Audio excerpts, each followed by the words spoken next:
اگر تمہیں واقعی اللہ کا تقوی اور خوف ہے تو کسی اجنبی سے اگر بات کرنے کی ضرورت پیش آ جائے تو اپنی آواز میں لوچ مت پیدا کرو.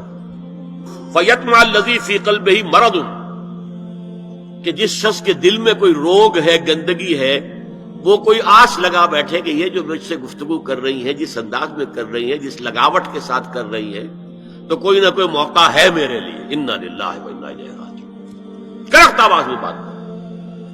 وَقُلْنَا قَوْلًا مَعْرُوفًا، اور معروف بات کہو صرف، اس سے آگے بڑھنے کی کوئی ضرورت نہیں. وَقَرْنَ فِي بُيُوتِكُنَّ وَلَا تَبَرَّجْنَ تَبَرَّجَ الْجَاهِلِيَّةِ الْأُولَىٰ، اور قرار پکڑو اپنے گھروں میں، وقار کے ساتھ رہو اپنے گھروں میں. تمہاری اصل جگہ گھر ہے،